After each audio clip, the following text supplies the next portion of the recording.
할렐루야. 나의 힘이 되신 여호와여, 그런 제목을 가지고 말씀을 증거할 때 주님의 놀라운 은혜와 평강이 여러분들과 저에게 함께 하시기를 주의 이름으로 축복합니다. 시편 150편 중에 다윗이 쓴 시가 73편입니다. 그런데 그 중에서 제가 신방을 다녀보면 서각으로 가장 많이 활용하고 있는 내용이 아마 나의 힘이 되신 여호와여, 내가 주를 사랑하나이다, 그 내용이 아닐까.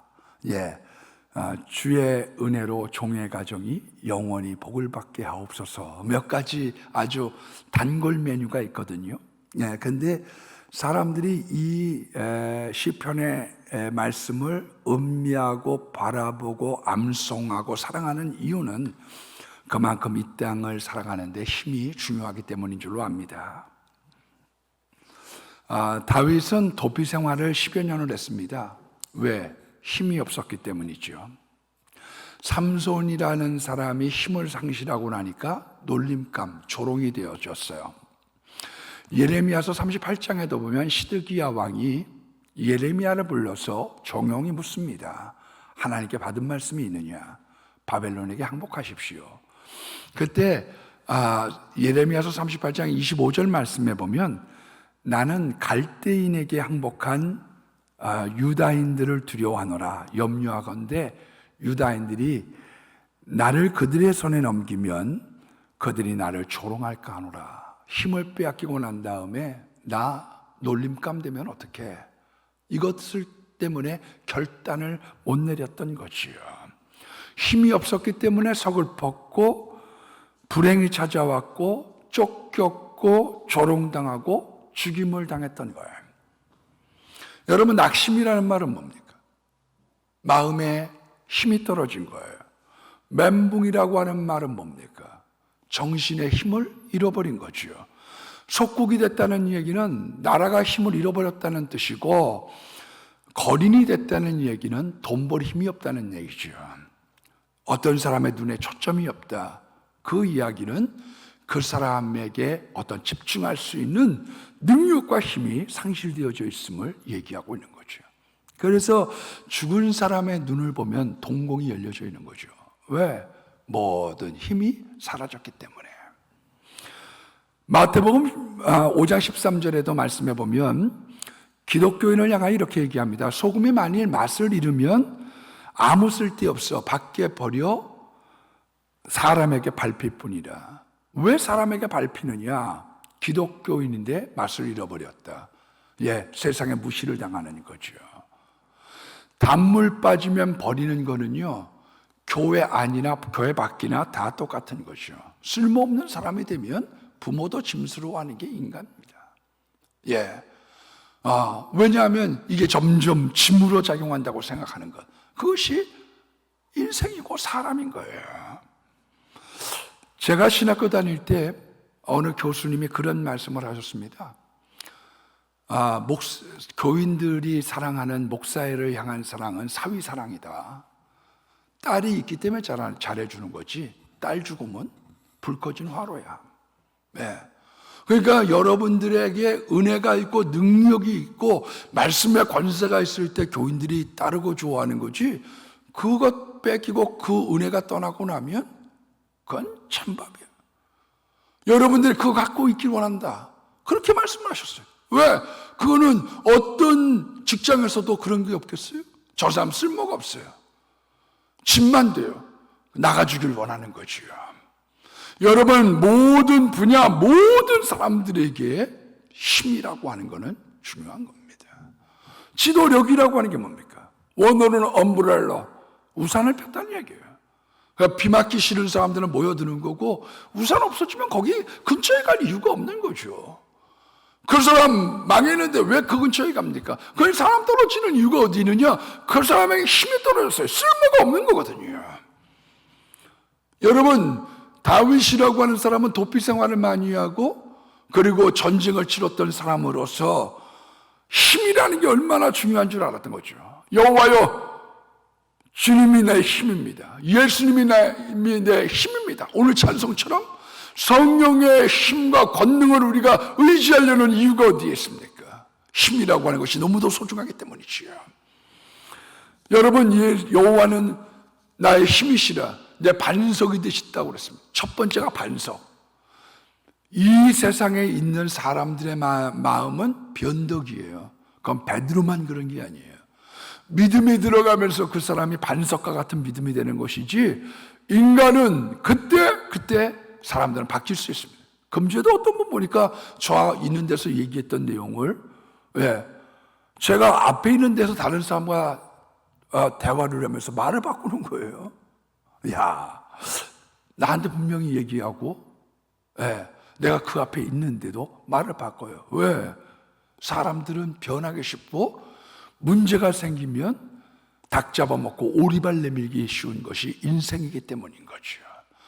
그런데 예수님은 피로 말미암아 언약을 세우신, 예수님은 우리의 보증수표, 부도 없는 하나님의 말씀을 우리에게 주셔서 그 말씀대로 살아가라.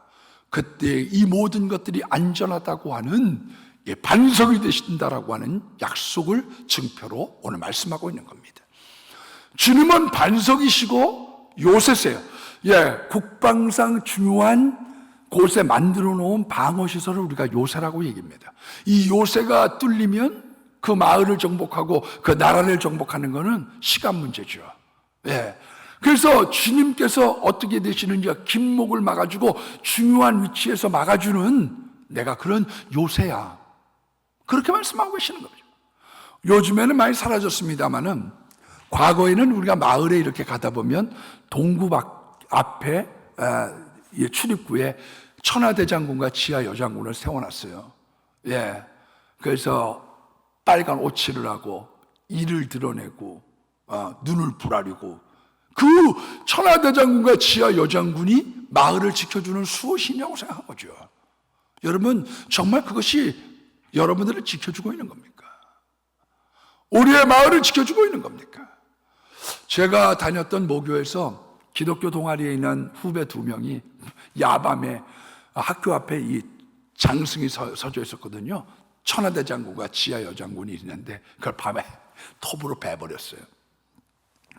그래갖고 학교가 누가 이것을 뱄느냐 탐문 수사를 하고 난 다음에 기독교 동아리에서 2 사람이 이것을 했다는 게 이제 적발이 돼 갖고 학교에서 아주 좀 시끄러웠던 그런 경험이 있었습니다.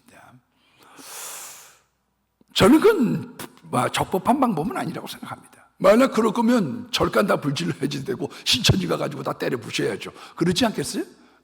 그거는 온당한 방법이 아닙니다. 그러나 그 이면에 어떤 생각을 제가 좀 가져보느냐 하면, 이토 히로부미를 저격했던 안중근은 어떤 스타일의 사람이었을까?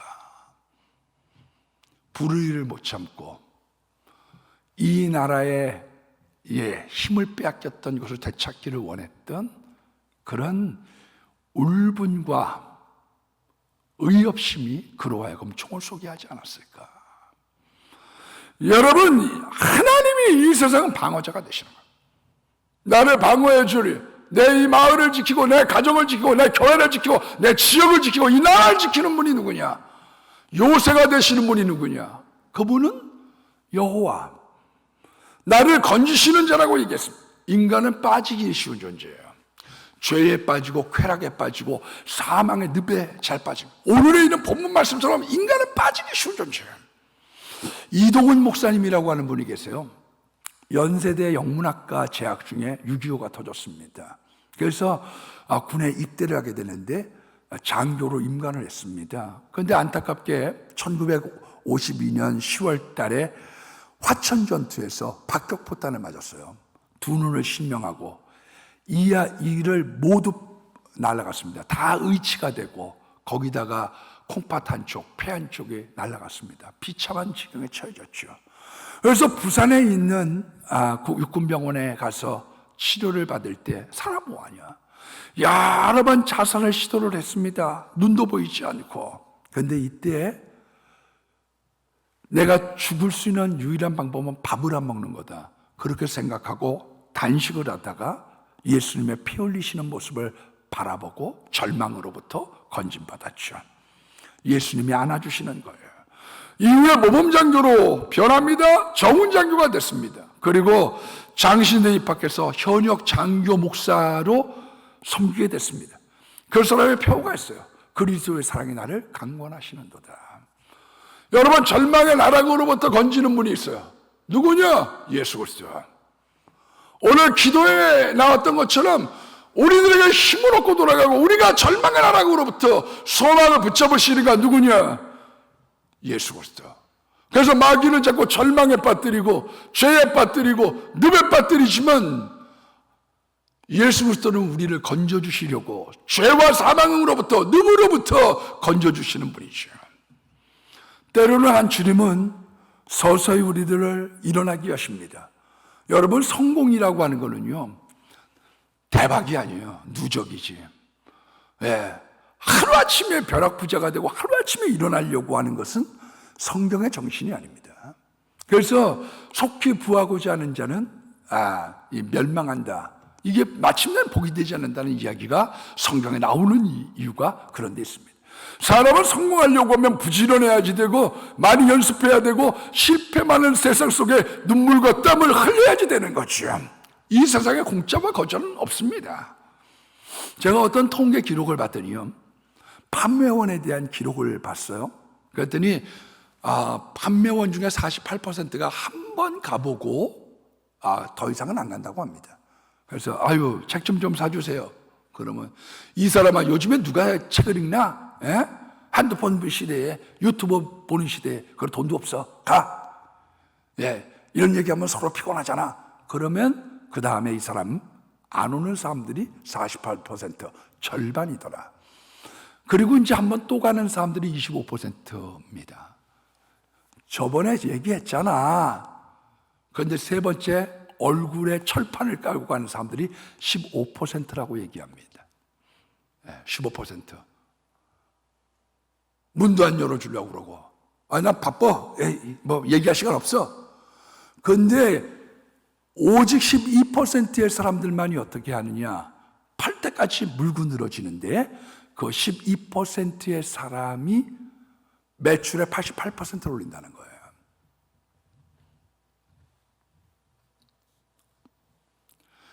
여러분, 영혼 구원이라고 하는 건 단번이지만 하나님은 우리들이 영혼 구원을 받아서 한 걸음씩 거기로부터 스스로가 헤어나올 수 있는 힘과 능력을 부어주시고 다시 하시는 거죠.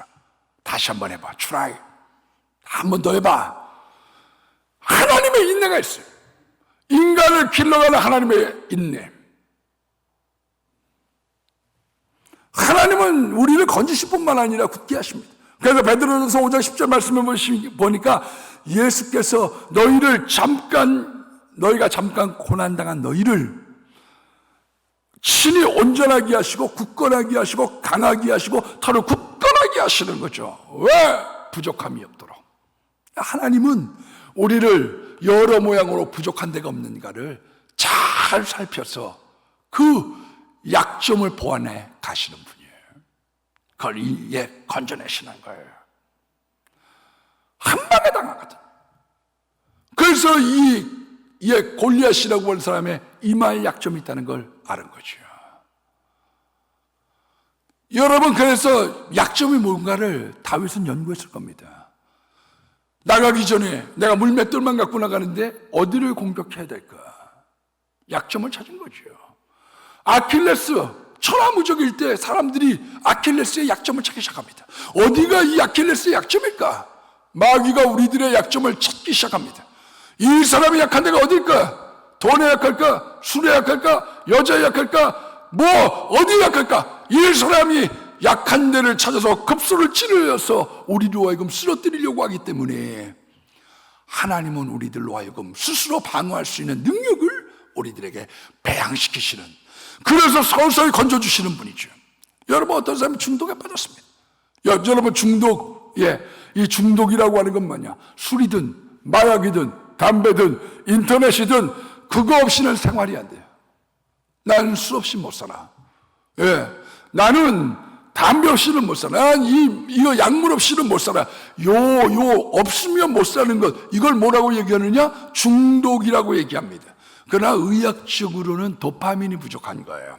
사람들에게 기쁨을 주는 요소, 호르몬이 세 가지가 있습니다. 아드레날린, 세로토닌, 그리고 도파민이라는 요소가 있는데, 이 호르몬이 있는데, 이 호르몬이, 이 도파민이 이제 부족하면 사람들이 우울이 차지하고 자꾸 비참한 생각이 드는 거죠. 요거를 갖다가 이제 치료하고 싶은 마음 때문에 약물을 복용하는 거죠. 약물을 복용하는 이유가 자꾸 탐닉에 빠져들어가는 이유가 거기에 있는 거죠. 이 도파민이 절대적으로 부족해질 때 나타나는 질병을 우리가 파킨슨병이라고 그러죠.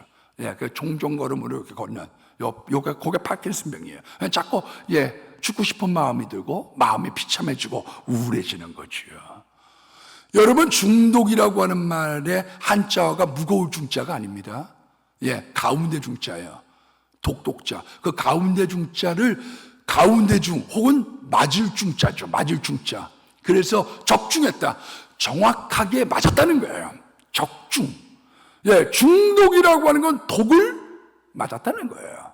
그래서 서서히 죽어가기 시작하는 거죠. 마귀의 화살에 맞은 거예요.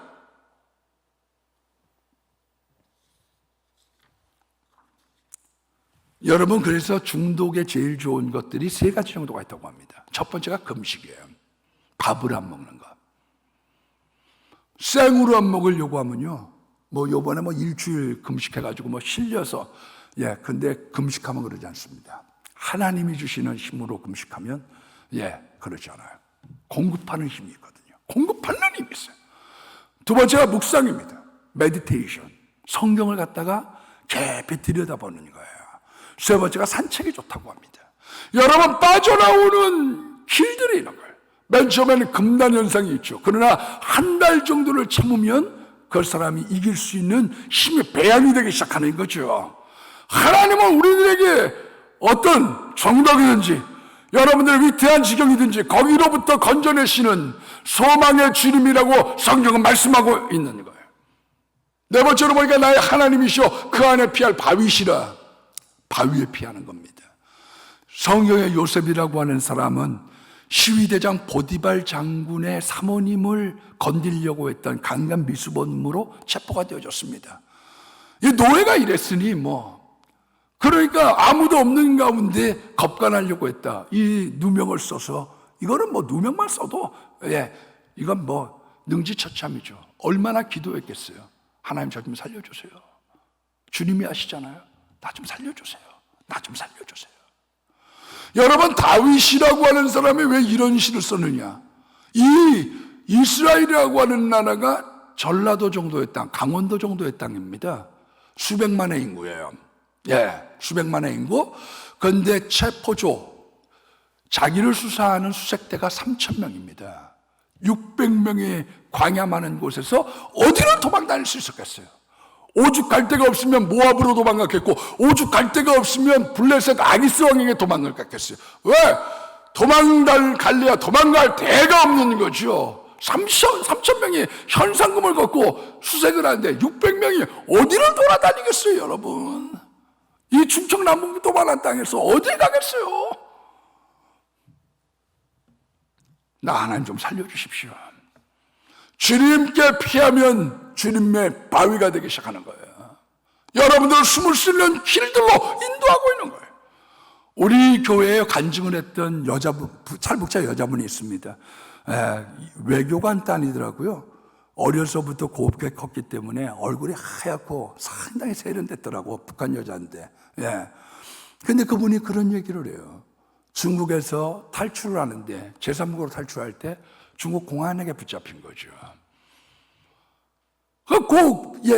맨 마지막 그 담벼락을 넘는 데서 붙잡히니까 어떻게 해요? 끌려서 이틀 동안 열차를 타고 북에게 인계하려고 열차를 타고 가는데 화장실에 들어가가지고 이틀 동안 하나님 저 좀 살려주세요. 저 한 번만 살려주세요. 하나님 저 살려주세요. 이틀 동안 그 기도를 하는데 내리자마자 북에 있는 데로 가는 사람들과 달리 자기를 따로 세우더래요.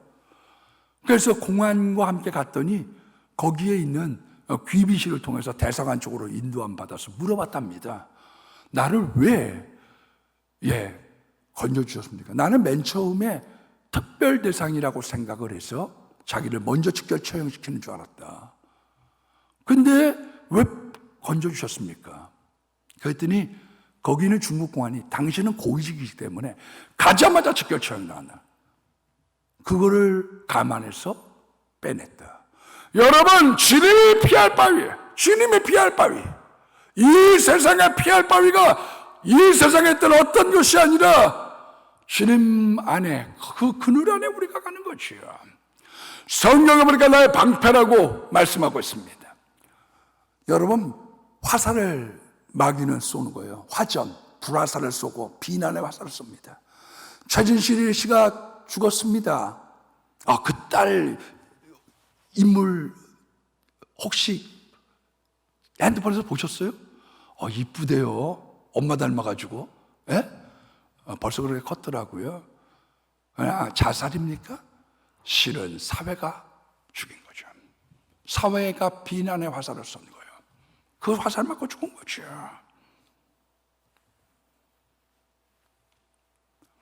여러분, 비난의 화살을 닥치게 될 때 맞든 틀리든 그걸 막아낼 재간이 있나요?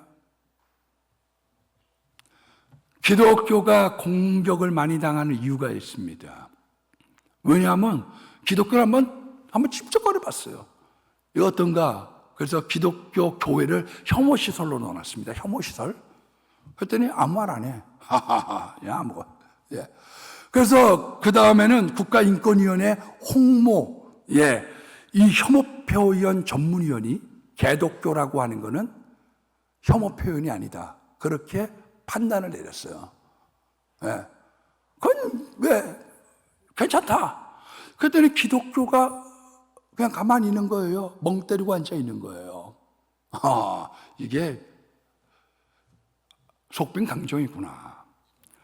여러분, 실질적으로 2007년도 좀 시간이 됐습니다만은 산물교회 아프간에 가서 총 맞아 죽었던 배영규 목사, 심성식 형제, 거기에 대한 것들을 새롭게 조명을 하고 있습니다. 왜 그런 줄 아세요? 그러고 있는 가운데 실질적으로 아프간에 가서 총 맞은 거는 거짓 루머에 의해서 산이 덮여버린 거죠. 정부가 가지 말라고 했는데 갔다. 아니, 제3국을 통해서 갔다는 거예요. 정부가 허락을 안 해줬는데 어떻게 제3국을 통해서 갔겠습니까? 중부지역으로 간 거예요. 안전지역이니까 보내준 거예요. 전세기를 보냈더니 안 돌아오질 않았다. 이슬람 사원 앞에 가가지고 찬송가를 불렀다. 어린아이들을 강제 개종하려고 하는 바람에 이슬람의 부녀들이 항의 시위했다. 멍땅 거짓말이죠. 가짜 뉴스를 퍼뜨렸더니 국민들이 흥분을 하기 시작했죠. 기독교를 몰상식한 사람들, 기독교가 상식이 없는 사람들, 자기만 하는 사람들, 이거를 규명을 알려야지 되는데 시시 덮어버리기 시작한 거죠. 왜? 피곤하니까 그걸로 그냥 덮어버리고 지나가버려. 사회의 비난에 대하여 어디로 들어가느냐? 세상 밑으로 들어간 거죠. 예수님의 방패가 되셔서 이 비난을 막아주시고 교회를 보호해달라고 하는 우리가 기도의 삶으로 가야 되는데 세상 밑으로 들어가서 거기하고 타협하고 앉아있으니까 세상이 얕잡아 본 거죠. 10,000명이라고 하지만 허우대만 크고 빈껍데기구나. 그것이 대대적인 기독교를 공박하는 비난의 화살의 단초가 됐던 거죠. 그래서 차별금지법을 밀어붙이고 무슨 기독교 말이라고 그러고 뚝딱하면 기독교를 때려본 거죠. 왜? 멍청하다고 생각하는 거예요. 불교한테 꼼짝 못해요. 우리들보다 힘도 없지만은 꼼짝 못합니다, 여러분. 전화 딱 해가지고 국장님 죽을 줄 알아 한마디 딱 하면요 그 다음부터 짝소리 못해. 우리가 얻어맞고 앉아있는 거죠. 여러분, 기도로 막아내야지 되고 예수의 방패되심을 비난의 화살, 세상에 있는 이 마귀의 화전들을 누가 막아주느냐? 오직 예수 그리스도께서 막아주는 거예요. 예수님은 나의 구원의 뿌리라고 말씀하셨습니다. 여러분, 성경에서 뿌리라고 하는 건 권세와 위험을 이야기합니다. 그래서 마귀도 요한계시록 13장에 보면 용의 머리에 뿔이 나고요, 짐승의 머리에 뿔이 났어요. 10뿔이 났어. 왜? 마귀도 권세가 있거든요. 마귀의 권세와 위험이 있는 거예요. 그리고 기독교인들에게도 하나님께서 권세와 능력의 상징으로 뭐를 주느냐? 뿔을 주신 거죠. 그래서 한나가 사무엘을 하나님께 드리고 난 다음에 이렇게 찬양을 합니다. 사무엘상 2장 1절 말씀을 보면 여호와께서 내 구원의 뿔을 높이셨다. 내 뿔을 높여주셨다.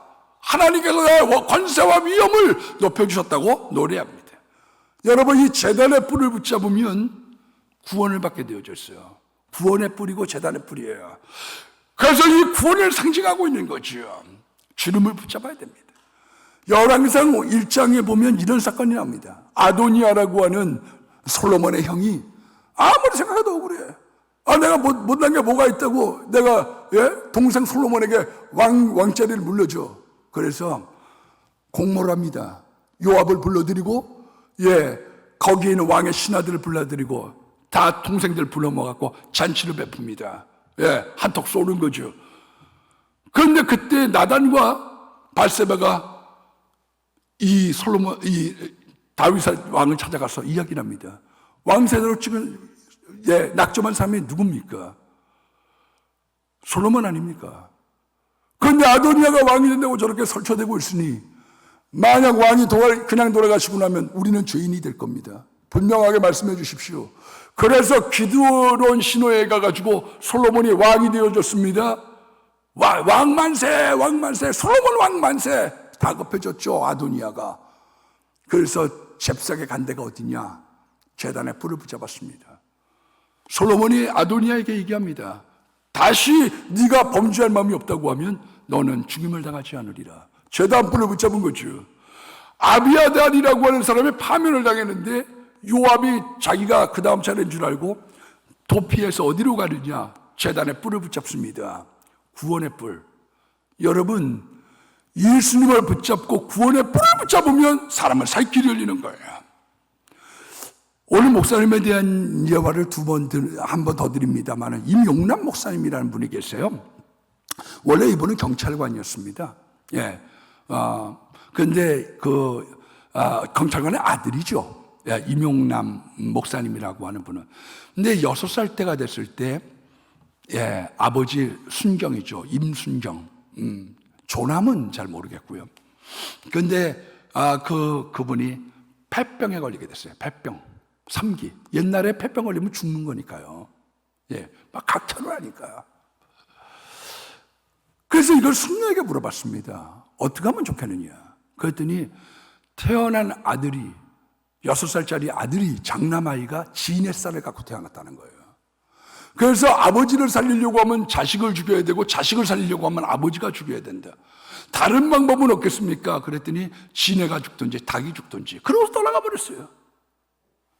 그러니까 상담을 잘해야지 되는 거예요. 상담을. 그러니까 아버지가 자고 있는 6살 배기에게 목을 조르는데 갑갑해가지고 눈 떴더니 아버지가 목을 조르고 있어요.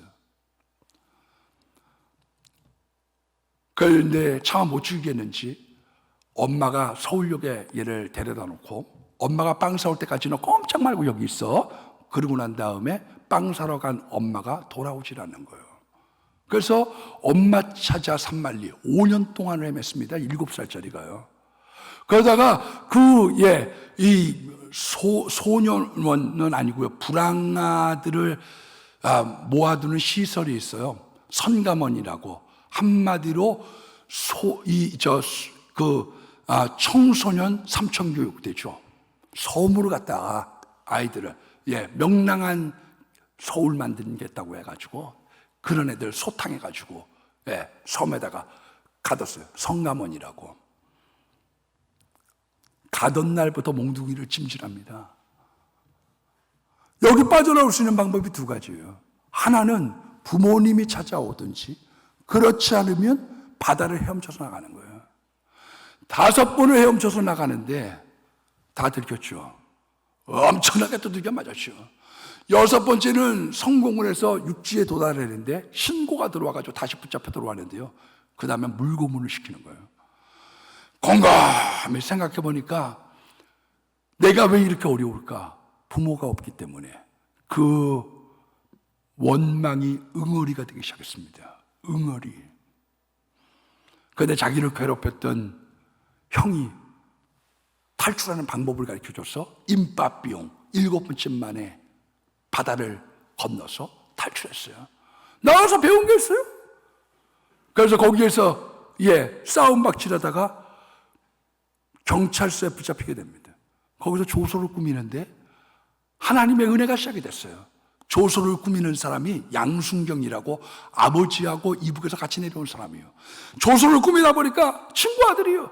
어머니를 상봉했습니다. 그 어머니하고 만나는데 하나님이 그 괴로운 마음에 주고 있는 한 가지 음성이 있어요. 용서해라. 용서해. 그리고 신앙의 생활을 합니다. 하나님께서 복을 주셨어요. 좋은 신앙의 여자를 만나게 했는데 이 좋은 신앙의 여자가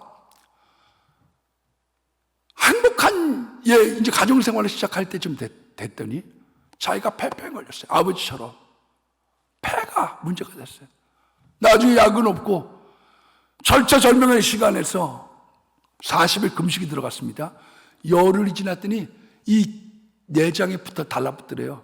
근데 하나님이 음성을 마음속에 이렇게 주시는데 너 금식하면 죽어. 아내랑 상의해. 그랬더니 그 아내가 대신해서 40일 금식을 2번을 했습니다. 그리고 치료가 됐죠. 그리고 신학을 들어가서 목사가 됐는데 이 명란 목사님이라고 하는 사람들이 재소자, 낙심한 자들을 위해서 사용하는 하나님의 귀한 그릇으로 하나님 변모시켜 준 것이요. 여러분, 누구를 붙잡아야 돼요? 사람을 붙잡아요? 누구를 붙잡아요? 여러분, 예수님은 산성이 되시는 거예요. 산성이라고 하는 것은 교회죠. 모여서 사는 것. 우리가 모이는 사람의 힘이 우리에게 힘을 줍니다, 여러분. 교회가 우리에게 힘을 줘요. 하버드 대학교에서 1938년부터 84년 동안 연구한 내용이 있습니다. 우리는 너무 급하게 모든 결론을 내려고 그래요. 그래서 그냥 어제 오늘 이래가지고 이제 하는데, 요번에 어느 모임에 갔더니 이 목사님이라고 하는 분이 목사님, 설교 예약권 너무 좋은 거 있는데 내가 보내줄게요. 그래갖고 제가 쭉 읽어봤어요. 그랬더니 그 내용이 이런 겁니다. 1938년도에 하버드 의대 재학하는 2학년들 대상으로 268명을 표본조사를 시작을 했습니다. 조금 지나서 보스턴에 있는 빈민가에 있는 사람들 456명, 그러니까 도합 724명을 정기적으로 연구를 했어요. 이 사람들에게 정말 좋은 인생이라고 하는 건 뭐냐? 좋은 인생이 뭐냐? 그런데 크게 2가지의 결론을 냈습니다. 첫 번째가 뭐냐 하면 사람들이 $75,000, 지금 이제 이렇게 좀 인플레를 계산한다고 하면 한 1억 2, 3천만 원 정도? 1억 5천만 원 정도가 벌려지면 그 다음부터는 돈으로는 행복해지지 않는다고 그래요. 그러니까 어느 순간을 넘어가 버리면 돈은 우리의 행복의 조건은 아니다. 그거를 하나 내렸다고 그러고요. 다른 한 가지의 것은 뭐냐면은 외로울 때 만날 수 있는 인간의 관계가 있느냐. 내가 밤에 병들고 아팠을 때 전화할 수 있는 사람이 있느냐. 이 외로움이라고 하는 건 담배보다도 해로운데 전화하면 올 사람이 있느냐. 우리 친구야라고 하는 프로그램이 있었잖아요. 밤 12시, 4시 이럴 때 지금 말이야 빨리 나와봐봐. 빨리 나와봐봐. 그래갖고 자기 친한 친구들한테 전화를 했는데 몇 명이 나오냐. 조용남 씨가 그 쟈니 윤한테 전화했더니 나 지금 피곤해서 안 돼. 끊어. 그랬더니 조용남 씨가 이제부터는 쟈니 윤 컷! 여러분 밤에 전화하면 찾아올 사람이 몇 사람 됩니까? 내가 외롭고 힘들 때 찾아올 사람 몇 사람 됩니까?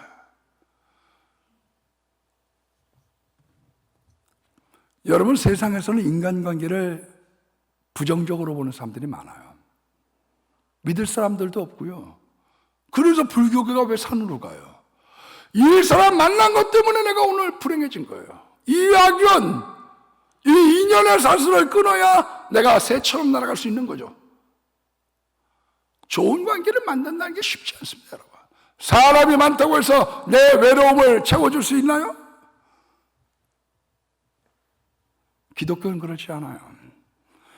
기독교는 우리가 교회 공동체가 되어져서 우리들의 삶 속에 저 사람이 아파 있을 때 그 사람 찾아가지고, 우리가 그리스도의 사랑을 베풀어주고, 우리가 사랑에 따라 연결이 되어주는 가운데 하나님을 사랑하고 이웃을 사랑하는 교회 공동체가 우리에게 힘이 된다고 성경은 말씀하고 있는 거예요. 여호와는 나의 힘이 되시는 거예요.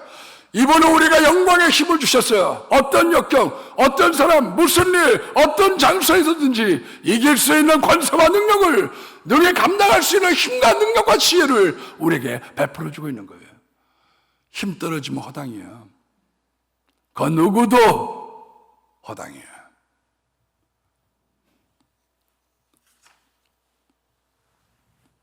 끈 떨어지고 나면 그렇거든요. 오늘 여러분들의 인생 속에 주님이 힘되시길 바라고, 나이가 길 다가도록 주님께서 여러분들의 힘의 근원이 되시기를 예수의 이름으로 축복합니다.